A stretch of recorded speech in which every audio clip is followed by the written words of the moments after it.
வயநாடு நிலச்சரிவிலிருந்து மீட்கப்பட்ட ஆயிரக்கணக்கான மக்கள் மேப்பாடி அரசு உயர்நிலைப் பள்ளியில் இருக்கும் முகாமில் தங்க வைக்கப்பட்டிருக்கின்றனர். இது குறித்த கூடுதல் விவரங்களை வழங்குவதற்காக களத்திலிருந்து இணைகிறார் நமது செய்தியாளர். அவரிடம் கூடுதல் விவரங்களை கேட்கலாம். இப்போ அந்த முகாம்களை எத்தனை பேர் தங்கியிருக்காங்க, என்னென்ன முன்னேற்பாடுகள்லாம் செய்யப்பட்டிருக்கு?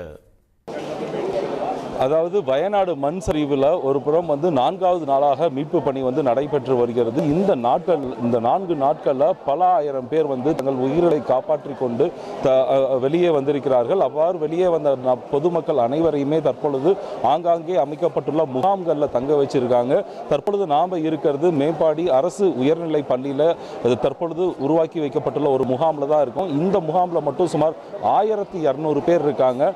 நீங்கள் பார்க்கலாம், தற்பொழுது இந்த 1000க்கும் மேற்பட்ட பொதுமக்களுக்கு அவர்களுக்கு உணவுகள் வழங்கப்பட்டு வருகிறது.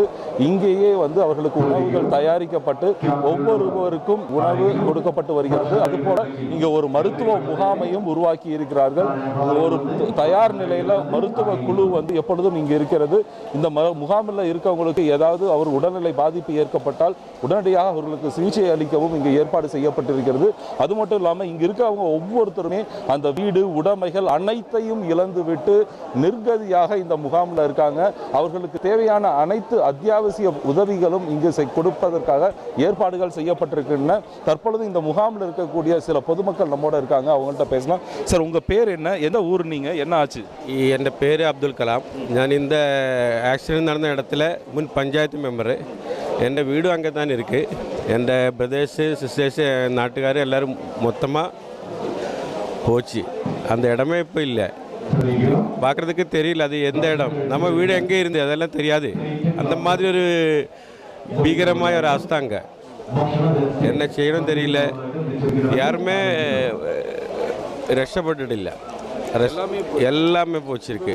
எங்கள் வீடு 4 வீடு போச்சிருக்கு. கீ மாத்திரம் மட்டும் கையில் இருக்குது. நம்ம ஃபேமிலியில் யாருக்கும் உயிருக்கு ஆபத்தில்லை. எல்லோரும் அங்கே ரிசோர்ட்டில் கேட்டி சேஃபாக்கி இருக்கிற நாட்டுக்கார எல்லாரோட சேஃபாக்கி வச்சு அது காரணம் உயிர் போயில்லை. பட் வீடெல்லாம் போச்சு, முதலெல்லாம் போச்சு. எல்லோரும் கேம்பில் இருக்கு. சார், இங்கே இன்னும் சில பேர் இருக்காங்க, அவங்கள்ட்ட பேசலாம். உங்கள் பேர் என்ன, எந்த ஊர் நீங்கள்? திருநெல்வேலி. நான் இப்போ இருக்கிறது மேப்பாடியில். தம்பி மாடசாமின்னு கூப்பிடுவாங்க. என் சம்சாரம் பேர் வள்ளியம்மா. இப்போ நாங்கள் இங்கே சுரமலையில் 40 வருஷம் ஆச்சு. 40 வருஷமாக இங்கே தான் இருக்குதோம். அன்றைக்கி ஒரு ராத்திரி 12 மணிக்கு பயங்கர மழை, சவுண்டு பயங்கரமாக இருந்துச்சு. கடப்படான்னு கல்லெல்லாம் உருண்டு வந்துச்சு. அந்த உருண்டு வந்ததில் நாங்கள் அங்கேருந்து பிள்ளைகளெல்லாம் கூட்டிக்கிட்டு ஓடி வெளியே போனோம். டோர்ச் மாத்திரம்தான் இருந்துச்சு. வேறு வீடு புதுதாக வீடு கட்டினோம், அந்த வீடும் போச்சு. 2 வீடு மண்ணோட போயிடுச்சு, எல்லாம் போயிடுச்சு. உடுத்தின துணியோட இங்கே கொண்டு உட்கார வச்சாங்க. நாட்டுக்காரங்கெல்லாம் சேர்ந்து ஃபயர் ஃபோர்ஸ் இதெல்லாம் சேர்ந்து எங்களை கொண்டு முகாமில் கொண்டு உட்கார வச்சாங்க. உட்கார வச்சுட்டு இப்போ 3-4 நாள் ஆச்சு. நாங்கள் இங்கேருந்து எங்களை இறக்கி விட்டா எங்கேயும் போய் இருக்கிறதுக்குள்ளே சும்மா ஒரு கூரை கூட கிடையாது. அதாவது உட்காரதுக்கு வீடு கூட கிடையாது. நாங்கள் நாங்கள் சும்மா இப்போ இருக்கிறது. சப்போஸ் கவர்மெண்ட்டு என்னையிலும் சகாய்ச்சா தான் நாங்கள் வீட்டில் போய் இருக்க முடியும். ஏதாயாலும் ஒரு வீட்டில் சகாய்ச்சாங்கன்னா அங்கே போய் இருக்க முடியும். இல்லாமல் சாப்பாட்டுக்கு கட்டின துணிக்கு இவங்க கொடுத்த துணியில் தான் நாங்கள் இப்போ கட்டியிருக்கோம். அதாவது கவர்மெண்ட்டு இங்கே இந்த முகாமில் கொடுக்குறத துணியை வச்சு தான் நாங்கள் கட்டியிருக்கோம். அது வேறு உடுத்தின துணி ஒன்றுமே இல்லை. அதோடு நாங்கள் ஓடி பிள்ளைகளை கூட்டிகிட்டு ஓடி வந்தோம். அதுக்கு பிறகு கூட்டி கொண்டு விட்டது தான், வேற ஒன்று இல்லை. இங்கே மேலே ஒருத்தர் இருக்கார், அவர்கிட்ட பேசலாம். நீங்கள் சொல்லுங்கள், என்ன ஆச்சு உங்களுக்கு? ഹലോ, എൻ്റെ പേര് സുബ്രഹ്മണ്യൻ. ഞാൻ ചൂരൽമലയിൽ താമസിക്കുന്നത്. ഞങ്ങൾ ഉരുൾ പൊട്ടിയിട്ട് എല്ലാം വന്നിട്ട് എല്ലാം പോയി, വീട് സ്ഥലം എല്ലാം പോയി. താമസിക്കാൻ ഒന്നും ഇല്ല. രാത്രി 12 മണി 11 മണിയാകുമ്പോൾ ഉരുൾ പൊട്ടി വരുമ്പോൾ ഞങ്ങൾ വീട്ടை വിട്ട് ഇറങ്ങിയിട്ട് ജീവിക്കാൻ ഒന്നുമില്ല. ഞങ്ങൾ സ്കൂളിൽ ഉണ്ട്.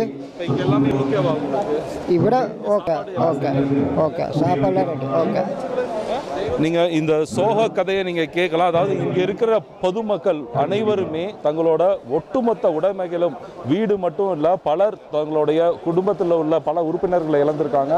ஒட்டுமொத்த உடைமைகளையும் இழந்து விட்டு நிற்க யாருமே ஒரு ஆதரவு இல்லாத ஒரு நிலையில தான் தற்பொழுது இங்கே இருக்காங்க.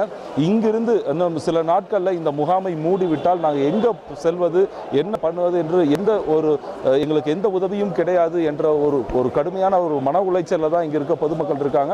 ஆனால் அவங்களுக்கு தேவையான தற்பொழுது உணவு, உறைவிடம், மருத்துவம் என அனைத்து வசதிகளும் இங்கே செய்யப்பட்டு இருக்கிறது. அடுத்த கட்ட நகர்வு, அவங்க வாழ்க்கையில் வாழ்வாதாரத்தையே இழந்து விட்டோம், எங்களோட அடுத்த கட்ட நகர்வு என்ன என்பது தெரியாமல் ஒரு கேள்விக்குறியோடு தான் இங்கே பொதுமக்கள் வந்து தற்பொழுது இருக்காங்க. உங்களுடைய நேரடி கள தகவல்களுக்கு நன்றி. சன் நியூஸ் வாட்ஸ்அப் சேனலை ஃபாலோ செய்யுங்கள். QR கோடை ஸ்கேன் செய்து சன் நியூஸோடு இணைந்திருங்கள்.